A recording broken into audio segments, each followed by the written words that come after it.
Iya, Assalamualaikum warahmatullahi wabarakatuh. Kita akan diskusi tentang dokumentasi asuhan keperawatan berbasis elektronik. Ya, perkenalkan dengan Ibu Roro. Ini adalah profil saya. Silahkan kunjungi YouTube saya, Ruang Sharing Keperawatan, RR Tuti. Kemudian juga beberapa alamat web, dan jangan lupa like and subscribe. Ya, pada pertemuan kali ini kita akan bahas tentang beberapa poin, yaitu pendahuluan terkait dokumentasi asuhan berbasis elektronik, kemudian regulasinya, prinsip dalam pendokumentasian, dokumentasi itu sendiri yang berbasis elektronik seperti apa, serta kesimpulan dan rekomendasi. Ya, kita tahu bahwa asuhan keperawatan merupakan sesuatu yang memang dilaksanakan oleh seorang profesi perawat. Kemudian setiap asuhan ini harus didokumentasikan karena merupakan tanggung jawab dan tanggung gugat. Kalau kita mengakui bahwa kita seorang profesi, maka setiap yang kita lakukan harus bisa dipertanggungjawabkan. Dan bukti dari pertanggungjawaban adalah melalui dari bukti hitam di atas putih, yaitu berupa dokumentasi keperawatan. Ya, apa tujuan dari dokumentasi? Yang pertama adalah setiap dokumentasi asuhan arahnya dilaksanakan oleh nurse yang profesional dan tujuannya ke arah yang pertama, patient center care. Jadi arahnya adalah untuk suatu pemenuhan kebutuhan yang berpusat pada klien, yaitu pasien, dan tentunya karena Indonesia ini juga dan juga nursing itu konsepnya juga ada family center, jadi pasien dan keluarga. Kemudian di dalam dokumentasi juga bertujuan untuk berkomunikasi. Komunikasi dengan perawat, pergantian shift, komunikasi dengan profesi yang lain. Tujuannya adalah untuk continuity of care. Kemudian accountability, tadi sudah kita sampaikan. Jadi ini meliputi suatu tanggung jawab dan tanggung jawab. Professional responsibility. Dengan adanya dokumentasi menunjukkan adanya responsibility dari suatu profesi. Kemudian legislatif, persyaratan legislatif. Jadi ini bisa digunakan ketika nanti pengajuan kredensial, pengajuan hal-hal terkait karir profesional, dan sebagainya. Quality jelas bahwa dengan dokumentasi ini akan menggaransi adanya kesinambungan pasien yang mengarah pada kualitas asuhan. Kemudian riset, hasil-hasil dokumentasi ini sangat luar biasa. Jadi benar-benar kalau kita bisa menggunakan hasil dokumentasi ini menjadi suatu evidence-based practice, kemudian juga digunakan untuk riset, untuk suatu perbaikan pelayanan. Dan terakhir adalah untuk resource management. Bisa mengevaluasi dari sisi pelayanan untuk suatu quality improvement dari pelayanan itu sendiri. Bagaimana regulasi di Indonesia? Rujukan pertama tentunya Undang-Undang Keperawatan nomor 38 tahun 2014 dan diturunkan di Permenkes 26 tahun 2019, di mana keperawatan adalah kegiatan asuhan kepada individu, keluarga, kelompok masyarakat, baik dalam kondisi sakit maupun sehat. Artinya, dokumentasi keperawatan ini nanti bukan hanya berlaku pada asuhan yang settingnya hospital, tetapi juga di masyarakat. Dalam rentang baik itu sehat maupun sakit. Kemudian secara individu, keluarga, kelompok, maupun masyarakat. Dan dokumentasi ini tidak bisa berdiri sendiri, karena pelayanan profesional merupakan bagian integral dari pelayanan kesehatan. Oke? Nah, di samping itu, kita harus kenal bahwa keperawatan sudah punya standar profesi perawat. Ada di Keputusan Menteri Kesehatan HK 01.07 Menkes nomor 425 tahun 2020. Di sana diatur bahwa seorang perawat harus melaksanakan praktik berbasis etik, legal, dan peka budaya. Untuk itu diperlukan suatu kompetensi terhadap praktik keperawatan profesional, kepemimpinan dan manajemen, pengembangan kualitas personal dan profesional, dan pendidikan serta penelitian. Saya sarankan untuk langsung buka standar profesi perawat, karena di sana ada jabaran tentang masing-masing kompetensi. Nah, di dalam standar profesi keperawatan, di sini ada pokok bahasan. Di dalam pokok bahasan, setelah penjabaran kompetensi ini, ada daftar masalah, kemudian daftar diagnosis keperawatan, dan daftar keterampilan dari keperawatan. Nah, ini dia.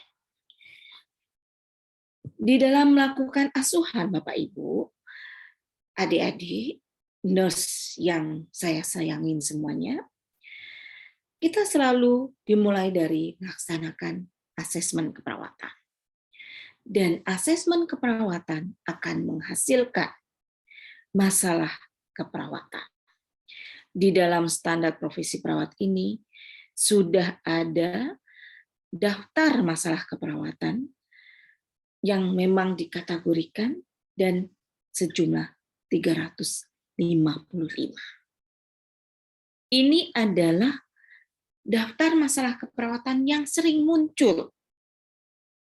Sehingga kalau kita melakukan asesmen, maka akan ketemu masalah keperawatan yang dihasilkan dari asesmen. Setelah melakukan asesmen, kemudian bisa mengetahui masalah keperawatan, perawat akan menetapkan diagnosis keperawatan. Dan di standar profesi perawat ada 149. Dan yang terakhir, ketika sudah kita tetapkan diagnosis, maka harus ada suatu rencana yang di dalamnya termasuk ada tujuan, kriteria hasil, dan juga intervensi. Daftar intervensi ini sudah ada di standar profesi perawat sejumlah 531. Selain standar profesi perawat, saya anjurkan juga lihat standar yang nasional, yaitu standar diagnosis keperawatan, standar luaran keperawatan, dan standar intervensi keperawatan Indonesia. Di samping itu, rujuk juga bahasa, terminologi, standar language di keperawatan, yaitu ada triple N, Nanda, Nick, dan NOC, serta ICNP, International Classification Nursing Practices. Sehingga kita mempunyai suatu pemahaman yang sangat komprehensif. Ya, kembali pada KMK 425. Tadi sudah kita sebutkan ada daftar masalah. Dikategorikan ada respirasi, sirkulasi, nutrisi dan cairan, eliminasi, aktivitas dan istirahat, dan sebagainya. Bisa dilihat di sini. Ini diperoleh dari asesmen. Dan daftar ini adalah daftar yang memang sering didapatkan. Kalau misalnya dapat yang selain yang ada di daftar, nah problem. Artinya memang kita mengakses sesuai kondisi pasien. Kemudian, ini adalah diagnosis keperawatan. Sama dengan masalah, ada kategori dan subkategori. Sejumlah 149.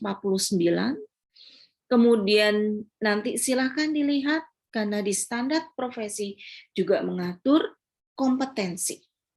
Jadi misalnya, untuk lulusan nurse itu kompetensinya ada di mana? Pada daftar diagnosis, misalnya di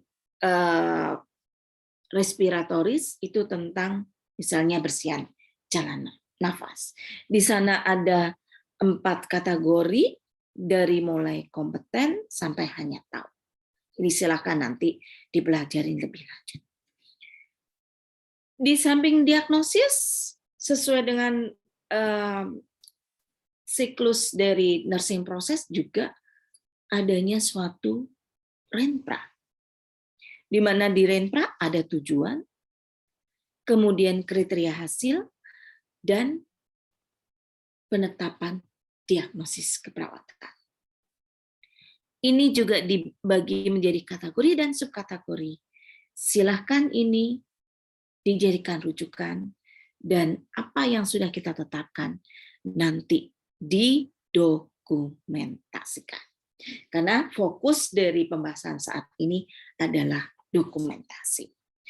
Kemudian di dalam di dalam keterampilan keperawatan juga mempunyai tingkatan kompetensi dari mulai yang mandiri, ada mandiri supervisi, sampai baru mengetahui dan juga hanya dasar pengetahuan terkait teori keterampilan itu sendiri.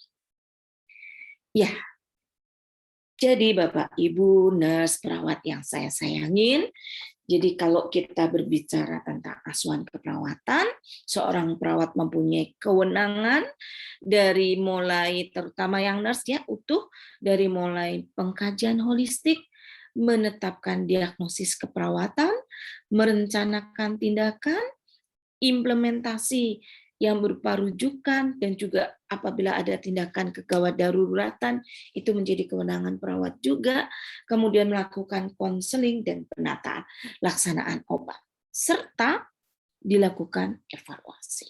Semua ini harus dipertanggungjawabkan. Oleh sebab itu, setiap tahapan dari nursing proses ini wajib didokumentasikan. Nah, apa prinsipnya di dalam dokumentasi? 1, aksesibel. Jadi, nanti kalau belajar tentang dokumentasi berbasis elektronik, wajib harus bisa diakses. Tentunya dengan suatu batasan, yaitu terkait privasi, tanggung jawab. Hanya perawat yang merawat pasien A yang bisa mengakses pasien A. Demikian juga untuk yang bersifat konvensional. Akurat, relevan, konsisten. Jadi data ini benar-benar yang benar-benar yang didapat dari yang dilihat, yang diauskultasi, yang dipalpasi, yang diperkusi, yang dilakukan intervensi, yang mendapatkan informasi subjektif dari pasien dan keluarga. Ingat prinsip yang terakhir ini. Arahnya pada patient center care dan keselamatan pasien. Auditable. Jadi dengan adanya dokumentasi ini memang juga bisa untuk proses audit. Clear, concise, lengkap, kemudian memang jelas, sesuai. Itu prinsipnya. Ini relevan, nyambung. Jangan membuat pengkajian A, diagnosisnya B, intervensinya C. Itu nggak nyambung. Maka yang melakukan diagnosis harus kompeten. Tadi syaratnya adalah nurse yang profesional. Kemudian bisa dibaca. Bayangkan, kalau tulisannya sama sekali tidak bisa dibaca. Saking cakepnya. Nggak bisa. Waktu sekuat mereflektifkan nursing proses. Kemudian memang bisa diakses untuk keperluan selain asuhan keperawatan, riset, dan edukasi. Keamanan pasien wajib benar-benar dijaga. Kerahasiaan. Kemudian juga tanggung jawab dari perawat. Bagaimana bisa melakukan dokumentasi ini dengan sesuai prinsip dari dokumentasi keperawatan. Ya. Nah, kita masuk sekarang sudah poin tentang dokumentasi berbasis elektronik. Di era COVID-19 dan new adaptasi, dokumentasi berbasis elektronik menjadi salah satu solusi untuk mengurangi transmisi. Bayangkan kalau paper base dibawa dari IGD, pindah ke ruangan, nanti pemeriksaan penunjang, kemudian nanti misalnya dilakukan asuhan oleh berbagai profesi, gantian, dan sebagainya. Luar biasa. Kemungkinan terjadi suatu transmisi dari paper base. Nah, dengan elektronik, maka ini akan bisa memutus rantai transmisi. Namun demikian, ketika kita sudah sepakat menggunakan dokumentasi berbasis elektronik, tetap ada suatu kompetensi yang mendasarinya. Loksin itu menyampaikan seperti ini, bahwa technological kompetensi is caring in nursing. Jangan dibalik. Setelah ada teknologi, perawat hanya berfokus pada teknologinya. Justru di sini dia bilang adalah konseptual model di mana menampilkan link antara teknologi dan caring. Jadi menjadi suatu harmonisasi. Caring-nya perawat itu ditingkatkan dengan adanya teknologi. Oleh sebab itu, ini Pak Loksin ya. Ini ketika saya sama-sama menjadi narasumber dengan Pak Loksin. Nah, ini nggak bisa seperti ini kalau tidak ada suatu kompetensi. Maka seorang yang nanti menggunakan dokumentasi berbasis elektronik, di samping kompetensi dalam asuhan keperawatan, kompetensi prinsip-prinsip dokumentasi keperawatan, juga harus mempunyai kompetensi ini dari Tiger, Teknologi Informatics Guiding Education Reform, mempunyai 3 minimal.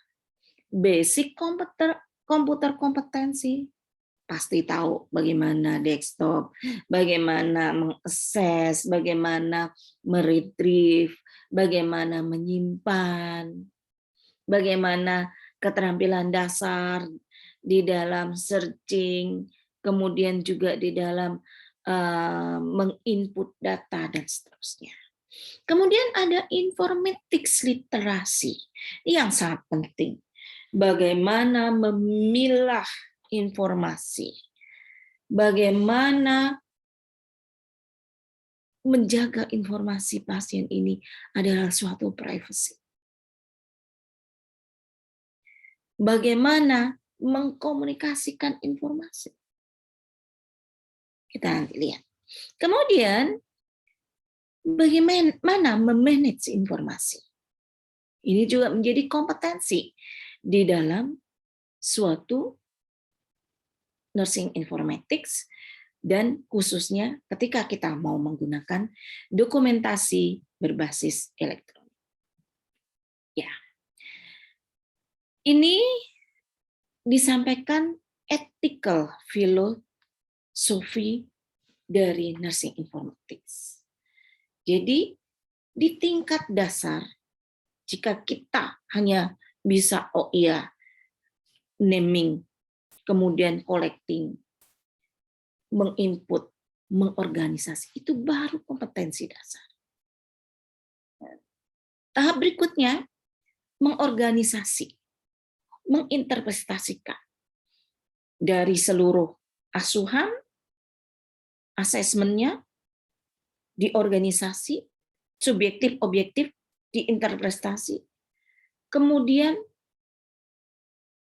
akan ditetapkan suatu diagnosis keperawatan. Nah, ini baru masuk pada organisasi dan menginterpretasikan. Nah, setelah itu, jadi dari data dijadikan informasi, harus dijadikan knowledge. Diinterpretasi, diintegrating, dan understanding. Jadi ini dari keperawatan diintegrasikan dengan data dari medis, dari apoteker, dari gizi, kemudian dimengerti. Dan yang terakhir adalah di-applying. Dari data-data ini dimengerti, kemudian diwujudkan dengan suatu asuhan yang dengan kasih sayang. Compassion. Levelnya adalah level wisdom. Jadi di dalam nursing dokumentasi keperawatan yang terpenting adalah ini. Dokumentasi keperawatan, bukti legal aspek. Namun demikian, yang terpenting adalah kemampuan naming, collecting, organizing, interpreting, integrating, understanding, dan applying with compassion. Jadi jangan hanya mengandalkan kecanggihan dari suatu teknologi. Kalau sudah seperti ini, maka kita bisa menerapkan carry di dalam nursing elektronik dokumentasi sebagai bagian dari nursing teknologi in caring. Jadi teknologi ini menjadi alat untuk lebih caring. Ya, oke. Ini adalah aplikatifnya. Kita lihat ini contohnya di Rumah Sakit UI sudah menggunakan nursing elektronik dokumentasi dari mulai asesmen sampai evaluasi. Kemudahannya sangat banyak. Dari sistem monitoring, kemudian juga bisa menggunakan saat handover, kemudian data-data ini juga tentu bisa digunakan di dalam proses kredensial tadi, auditable, kemudian juga bisa untuk fasilitasi edukasi pada pasien dan keluarga, telenursing, kemudian untuk sarana edukasi. Ini masih banyak lagi, ini adalah sebagian karena fokusnya dokumentasi berbasis elektronik. Ya, ini contoh. Kalau sudah nanti tadi inputting, naming, collecting, kemudian organizing, integrating, interpreting, knowledgeable, applying with compassion. Hasilnya ini. Ini kita harus rahasiakan. Siapa yang dirawat maupun yang melakukan asuhan. Data rekam medis adalah milik pasien. Namun, rekam medis itu secara utuh milik rumah sakit atau Fasiankes.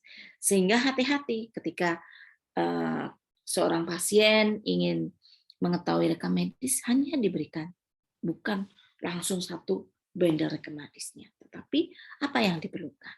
Ringkasan itu bisa disampaikan. Seperti itu. Ini hanya untuk pembelajaran, jadi tujuannya disclaimer saya adalah untuk pembelajaran, bukan untuk menyebar luaskan. Oke, ini contoh-contohnya.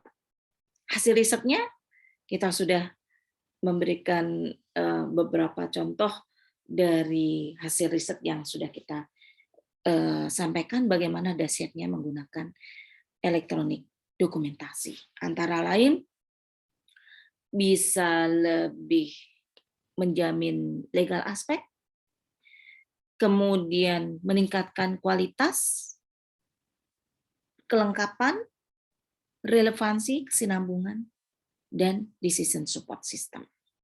Waktu, ini kita lihat waktu yang awalnya sangat tersebar setelah menggunakan nursing dokumentasi, dia akan flat. Jadi sangat efisien waktu.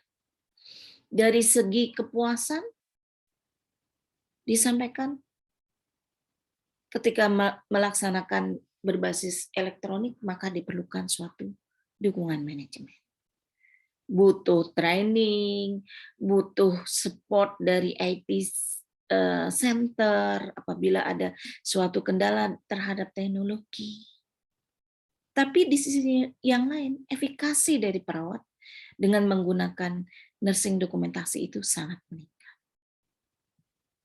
Ya, ini ya. Oke. Ya. Oke. Ini hasil yang lain. Dengan dokumentasi berbasis elektronik, luar biasa. Ternyata bisa memvalidasi sesuai dengan regulasi. Jadi, contoh dengan asesmen X itu bisa memberikan rekomendasi diagnosis yang sering muncul. Tentunya nggak boleh ini hanya sekedar tadi kan konsepnya wisdom. Jadi nggak boleh ini, saya nggak ke pasien karena ini sudah bisa divalidasi, langsung saya klik pasti ini. Tidak bisa. Karena tadi caring dengan kasih sayang. Apa yang kita dokumentasikan itu sesuai dengan kondisi pasien. Komputer harus benar-benar meningkatkan caring karena komputer ini adalah alat bantu. Aktor dan aktrisnya tetap pada nurse itu sendiri. Jangan karena bisa memvalidasi kemudian ya udah nggak usah ke pasien. Kalau ada pasien bayi baru lahir, ini pasti ini kemungkinan ini. Udah saya pilih aja, nggak bisa. Karena konsepnya apa tadi? Naming sesuai dengan kondisi pasien. Naming, coding, inputting, kemudian masuk pada suatu kondisi mengorganisasi, organizing, integrating, kemudian juga interpreting, kemudian baru knowledgeable, understanding, baru kemudian applying with wisdom. Jadi kalau kita bilang applying with wisdom atau with compassion, maka nggak akan ada model-model praktek gitu. Tanpa ke pasien bisa langsung ilmu kirologi, oh suhunya berapa, maka dia diagnosisnya adalah misalnya hipertermi. Nggak ada. Karena konsep value-nya adalah caring. Bila pasien itu saya, bila pasien itu ibu saya, kakak saya, anak saya. Ya, itu harus dipegang.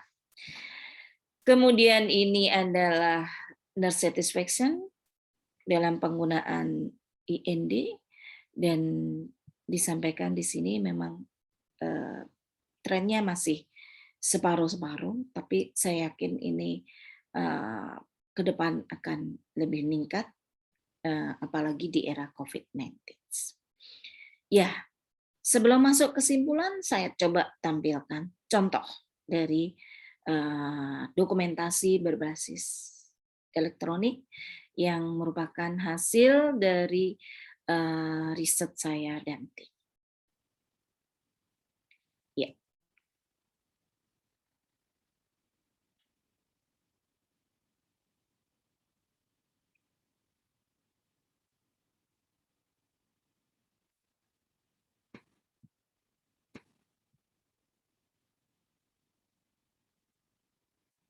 Ya.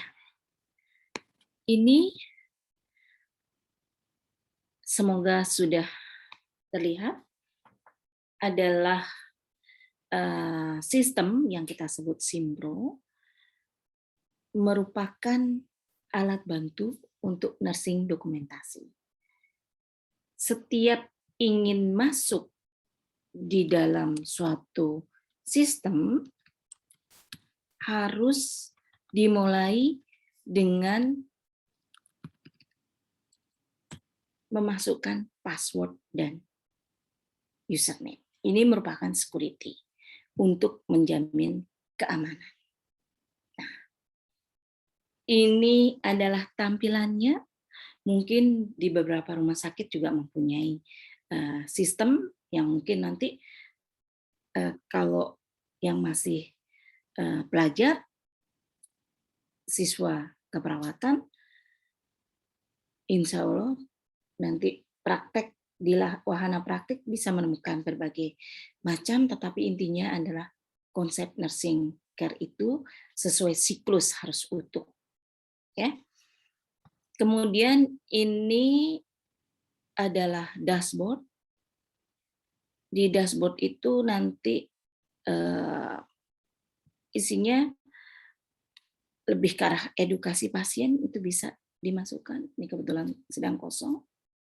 Kemudian ada menu keperawatan, administrasi ini adalah untuk manajemen sistem, statistik ini nanti bisa menampilkan misalnya diagnosis keperawatan yang terbanyak itu apa, dan seterusnya.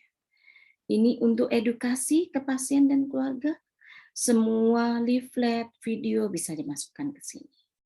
Ini adalah lebih ke arah manajemen sistem. Ya. Saya masuk pada keperawatan. Di sini ada data pasien. Kemudian kalau kita berdinas di ruang rawat jalan, IGD, rawat inap, maka kita masuk pada unit-unit tersebut.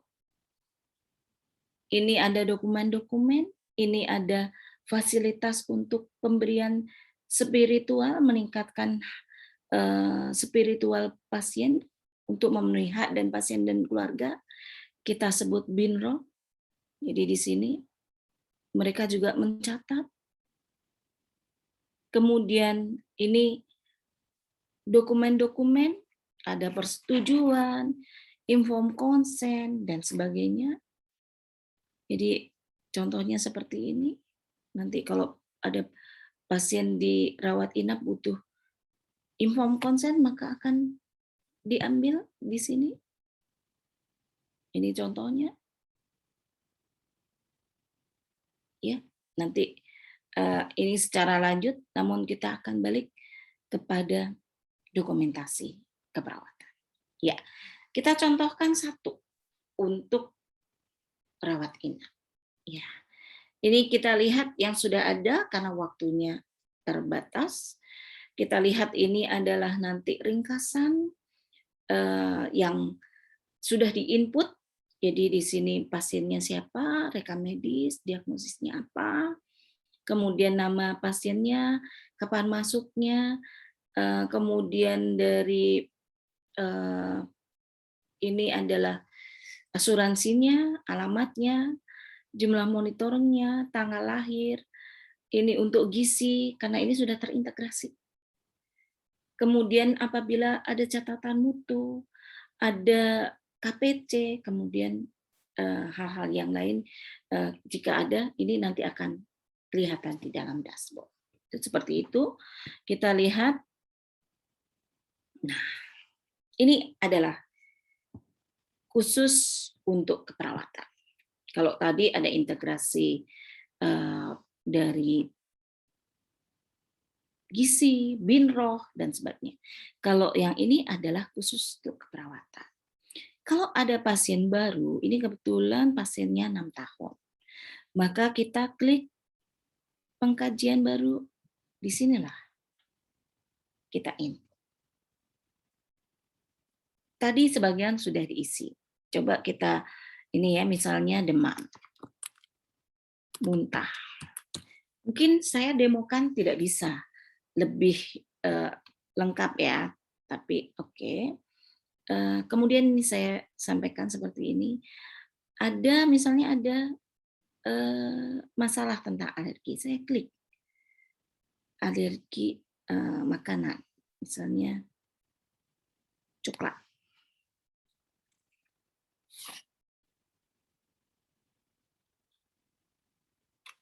Kita klik gelang merah.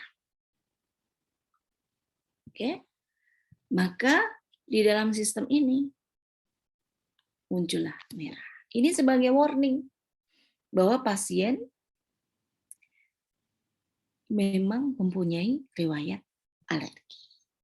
Itu contohnya. Kemudian kita masuk dari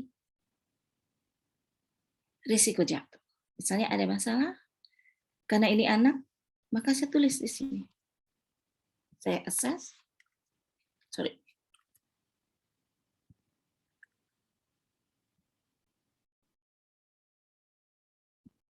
Kemudian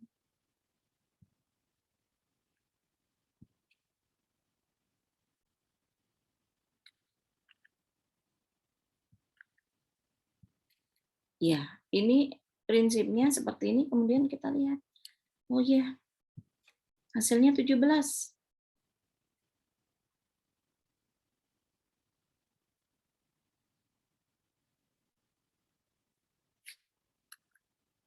Ya, misalnya seperti ini.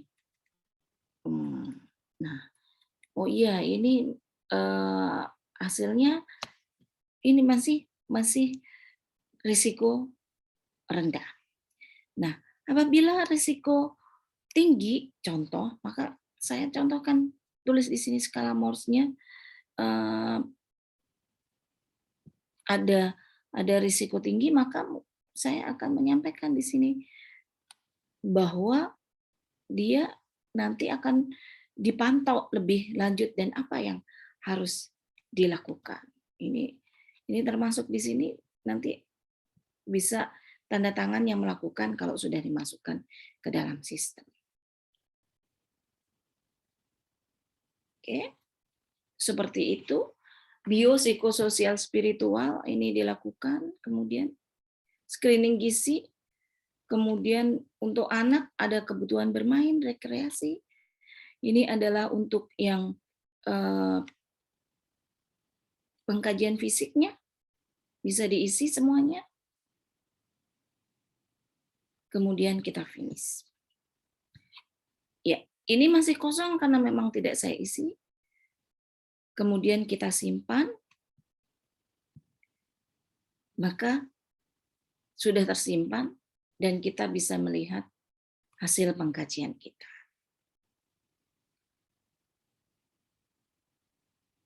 Oke. Nah, Ini tadi sudah tersimpan. Jadi kita bisa melihat, nah, hasilnya seperti ini contohnya. Ya, ini adalah hasilnya. Contoh sesuai yang baru sebagian saya isi.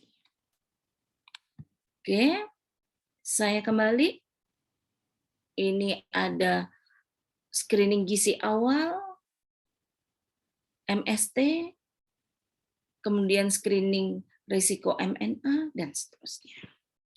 Nah, kemudian masuk kepada diagnosis. Ketika saya sudah melakukan assessment, maka kita tadi ada suatu posisi untuk rekomendasi. Katanya tadi kan bisa menginterpretasikan. Jadi ini contohnya, ini loh rekomendasinya. Tadi saya hanya milih 2, nyeri akut dan tadi adalah ada risiko alergi, sedangkan untuk yang risiko jatuh tadi rendah, maka memang tidak muncul. Ini adalah hasil dari pengkajian yang sebelumnya, mungkin tentang nyeri akut. Kalau ini kita klik, maka nanti salah satunya muncul seperti ini. Ini yang sudah dipilih sebelumnya, karena kebetulan bentuknya adalah ini sudah pernah dilakukan diagnosis sebelumnya. Ini kita lihat di sini tanggal pengkajiannya, tanggal berapa aja nih. April, Agustus, dan ini adalah yang saat ini. Ini memang data-data. Ini nanti seperti ini. Kalau misalnya sudah dimasukkan, tanda tangannya adalah seperti ini. Oke. Kemudian tujuan.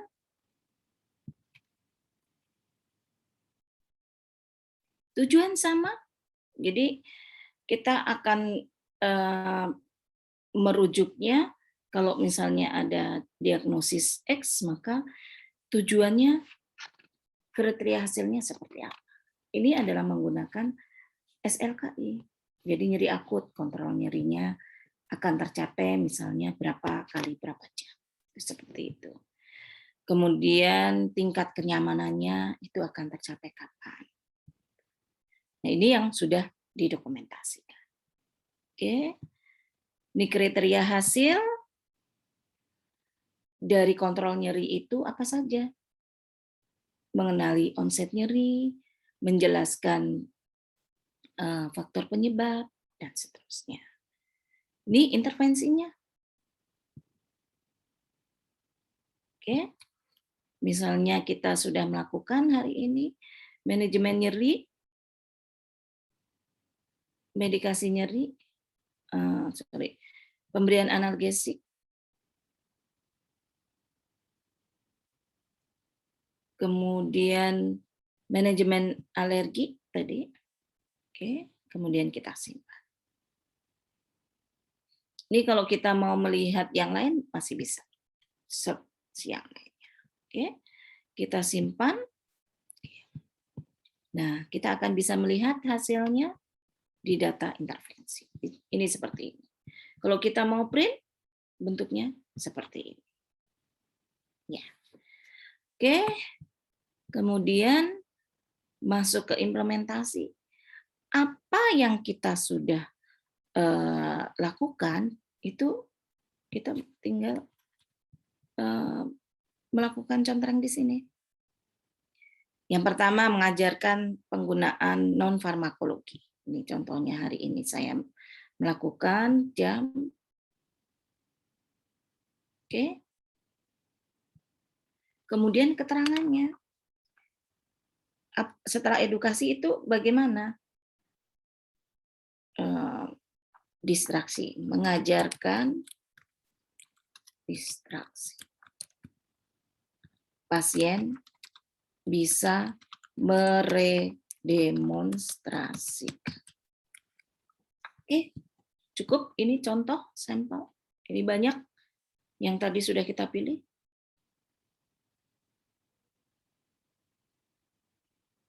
Oke. Mana yang mau dilakukan itu kita pilih. Oke. Oke. Kemudian kita simpan.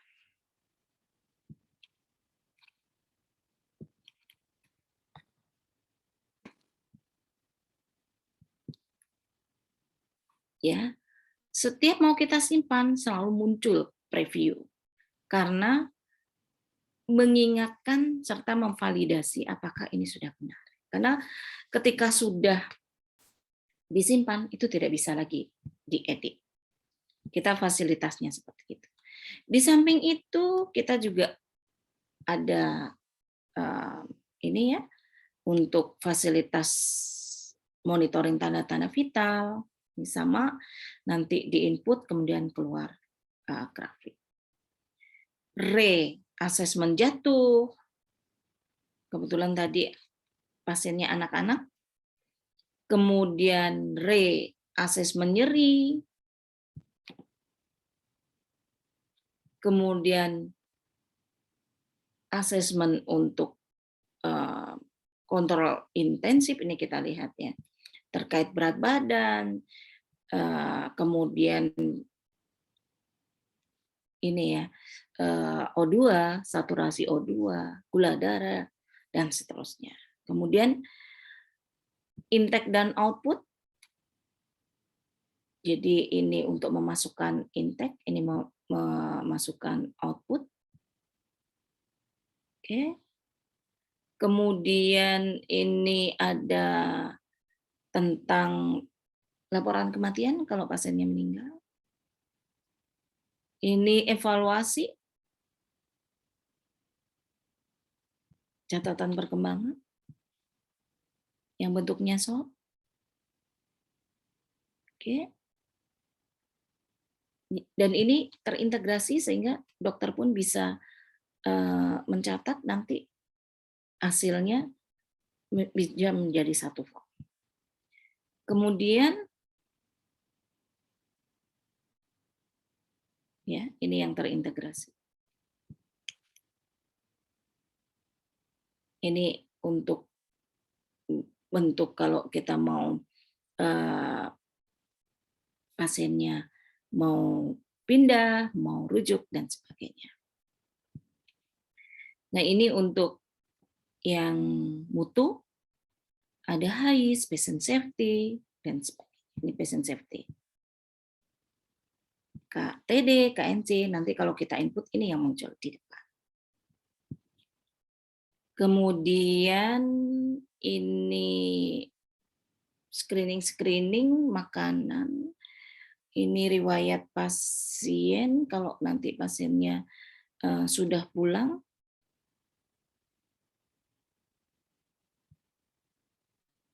Oke. Kemudian ini adalah ketika pasien mau pulang, maka dilakukan suatu dokumentasi dan edukasi, nanti dicatat menggunakan materi-materi yang memang sudah diupload di dalam edukasi. Ya, itu adalah kurang lebih contoh dari nursing dokumentasi berbasis elektronik yang kita sebut SIMPRO, Sistem Informasi Manajemen Perawatan by Roro, yang profesional.